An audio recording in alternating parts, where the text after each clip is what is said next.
वंदे मातरम। आप देख रहे हैं 5 का पंच। मैं हूं मनीषा कौशल। बुलेटिन की शुरुआत करेंगे कर्नाटक के सीएम येदियुरप्पा के इस्तीफे से।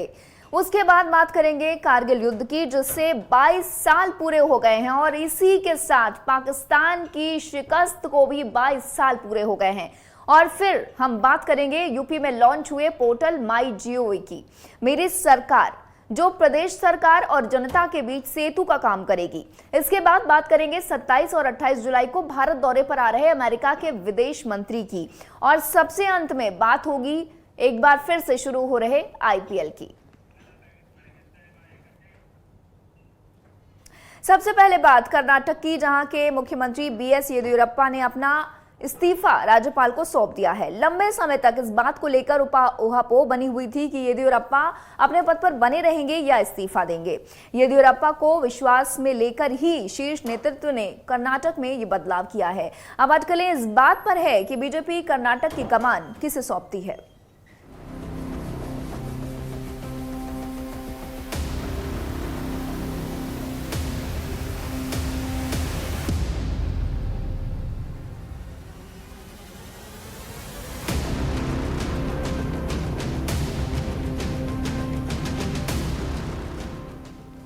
कर्नाटक के मुख्यमंत्री येदियुरप्पा ने राज्यपाल थावरचंद गहलोत को अपना इस्तीफा सौंप दिया है।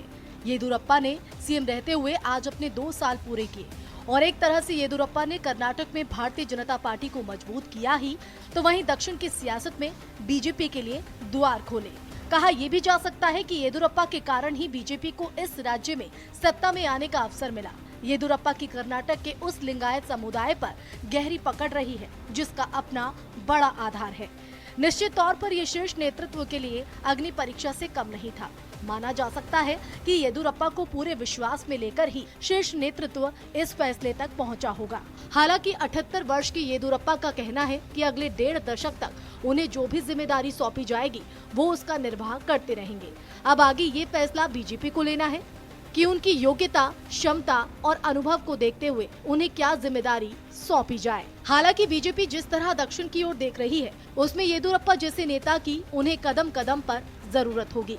येदियुरप्पा 2 दशक से कर्नाटक में बीजेपी का चेहरा बने हैं। बीजेपी को न सिर्फ उन्होंने सशक्त बनाया, बल्कि सत्ता तक भी ले गए। कर्नाटक ही वो राज्य है जहां जीत के बाद बीजेपी को महसूस हुआ कि दक्षिण के राज्यों में अपना फैलाव कर सकती है। ये बात अलग है कि अभी तमिलनाडु, केरल, आंध्र प्रदेश में बीजेपी को येदियुरप्पा जैसे जनाधार वाले सक्षम नेता की जरूरत है। येदियुरप्पा की असली ताकत वो लिंगायत समुदाय है जो उनके पीछे खड़ा है। कर्नाटक के शैव मंदिरों से लिंगायतों समुदाय गहरा जुड़ा है। शैव मंदिरों का प्रबंध स्कूल, अस्पताल और तमाम तरह के ट्रस्ट से जुड़े होते हैं। ये लिंगायत समाज अलग अलग पार्टियों को अपना समर्थन देता है, लेकिन येदियुरप्पा इसके सबसे बड़े नेता हैं और लिंगायत मठाधीश भी उनके साथ गहरे जुड़े रहे हैं। अब भी जब येदियुरप्पा तमाम अटकलों के बीच नई दिल्ली में थे, तो कर्नाटक में लिंगायत मठाधीश येदियुरप्पा के समर्थन में आगे आए। लिंगायतों की नाराजगी का असर क्या हो सकता है, इसे राजीव गांधी और उनकी कांग्रेस से बेहतर कोई नहीं जानता। पूर्व सीएम वीरेंद्र पाटिल को पद से हटाने पर लिंगायतों की कांग्रेस की नाराजगी आज तक दूर नहीं हुई है। लिंगायत मठाधीश ने पुरजोर ढंग से कहा था कि येदियुरप्पा ठीक काम कर रहे हैं और उन्हें हटाना ठीक नहीं। इतना ही नहीं, वीर शैव लिंगायत साधुओं ने बेंगलुरु के पैलेस ग्राउंड में सभा कर येदियुरप्पा के पक्ष में प्रस्ताव पारित कराया। दरअसल बीजेपी शीर्ष नेतृत्व और येदियुरप्पा दोनों ने अपने अपने स्तर पर संदेश देने की कोशिश की है कि सत्ता का बदलाव अक्षम प्रशासन, शिकायत या बड़े असंतोष की वजह से नहीं हो रहा है। बस उम्र का तकाजा है कि पार्टी येदियुरप्पा से इस्तीफा मांग रही है।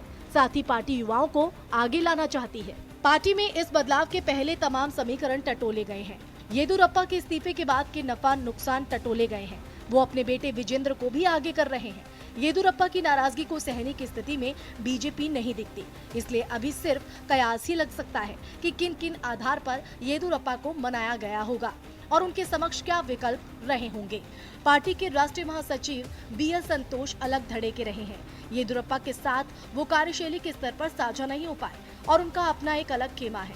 अब महत्व इस बात का है कि बीजेपी किस फॉर्मूले के तहत नेता का चयन करती है। एक बार येदियुरप्पा को नाराज करने का परिणाम बीजेपी पहले ही भुगत चुकी है।